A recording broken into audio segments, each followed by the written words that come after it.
Hello friends, welcome to my channel વાળાહીના. આજે આપણે બનાવીશું રીંગણાનો ઓળો. શિયાળો છે તો શિયાળા સ્પેશિયલ આપણે આજે રીંગણાનો ઓળો બનાવવાનો છે. તો ચાલો જોઈએ રીંગણાનો ઓળો બનાવવા માટે શું શું જોઈએ અને કેવી રીતના બનાવવાનો છે એની સંપૂર્ણ રીત આપણે જોઈએ. સૌપ્રથમ અહીંયા છે આપણે રીંગણા લીધેલા છે, ઓળા માટેના જે બજારમાં આવે છે એ લીધા છે. અહીંયા 3 રીંગણા લીધા છે. ત્યારબાદ રીંગણામાં છે એની ઉપર થોડુંક તેલ લગાવી લેવાનું છે, કારણ કે આપણે શેકવા મૂકવાના છે એટલા માટે શેકાઈ જશે ઉપરનો ભાગ અને જે અંદરનો ભાગ છે એ થોડોક સોફ્ટ અને નરમ રહે એ માટે. એટલે 3 રીંગણામાં છે તેલ લગાવી લેવાનું છે. આપણે જે ખાવાનું તેલ આવે એ જ લગાવવાનું છે.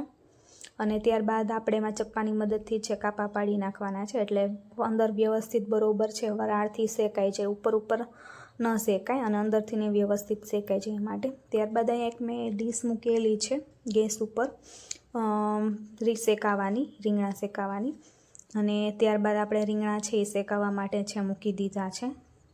અહીંયા 2 રીંગણ છે એ શેકવા માટે મૂક્યા છે આપણે. તો 10 થી 15 મિનિટ માટે છે રીંગણ આપણે છે શેકાવા દેવાના છે.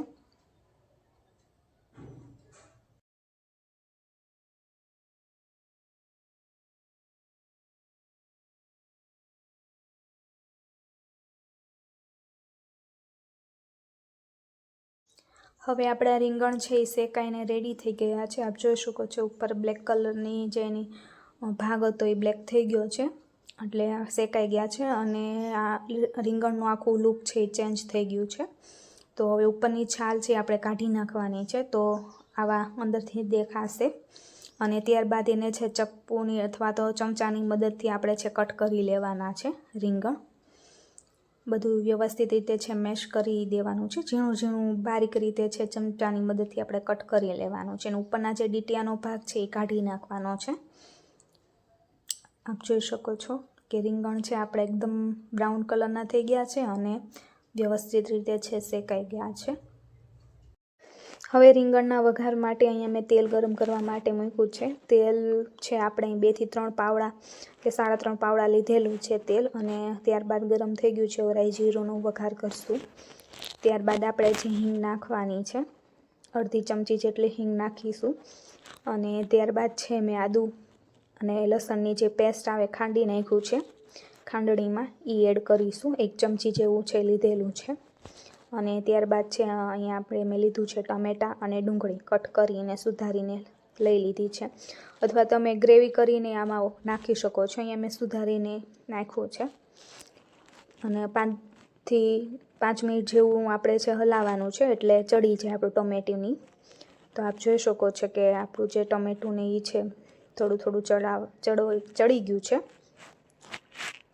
અને ત્યારબાદ છે આપણે એમાં રૂટીન આપણા સામાન્ય જે મસાલા છે એ એડ કરીશું. હળદર પાવડર આપણે એડ કરવાનું છે, ધાણા જીરું પાવડર અને લાલ મરચું છે એ આપણે એડ કરવાનું છે. મસાલા તમારા અકોર્ડિંગ તમે યુઝ કરી શકો છો. અને ત્યારબાદ છે આપણે સ્વાદ અનુસાર મીઠું એડ કરવાનું છે.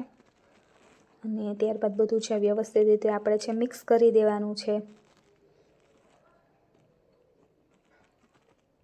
તો આપ જોઈ શકો છો કે આપણું જે વઘાર છે એ રેડી થઈ ગયું છે.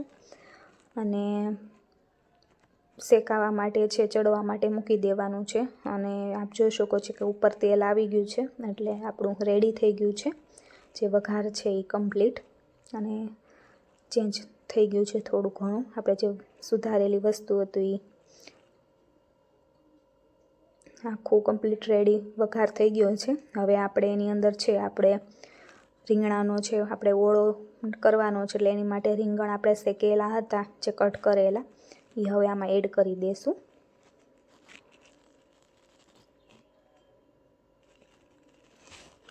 એડ કરી અને પછી વ્યવસ્થિત રીતે આપણે વઘાર અને જે આપણો ઓળો છે રીંગણનો એ બે મિક્સ કરી દઈશું, એટલે મિક્સ થઈ જાય, ભળી જાય બંને. તો શિયાળાની અંદર રીંગણનો ઓળો છે ખાવાની બહુ મજા આવે. અને અત્યારે રીંગણ પણ સારા આવે છે કૂણાને એવા. તો આપ ઘરે અવશ્ય એકવાર ટ્રાય કરજો.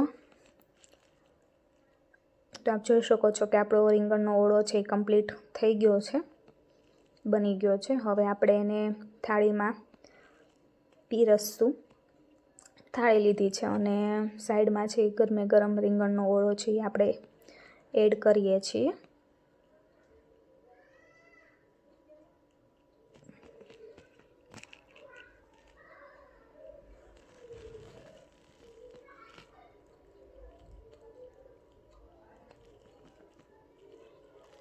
અને આપણે અહીંયા બાજરીના રોટલા સાથે ખાવાનો છે, તો તમે ભાખરી સાથે ખાઈ શકો છો, રોટલી સાથે ખાઈ શકો છો અને કોથમરીથી આપણે છે ગાર્નિશ કરીશું. તો રેડી છે આપણું રીંગણાનો ઓળો. અને જે રોટલાની રેસીપી છે એ મેં આગળના વિડીયોમાં મેં મૂકેલી છે, અને તો આમાં હું લિંક મૂકી દઈશ. વિડીયો ગમ્યો હોય તો લાઇક, શેર અને સબસ્ક્રાઈબ અને કોમેન્ટ કરજો. Thank you for watching my video.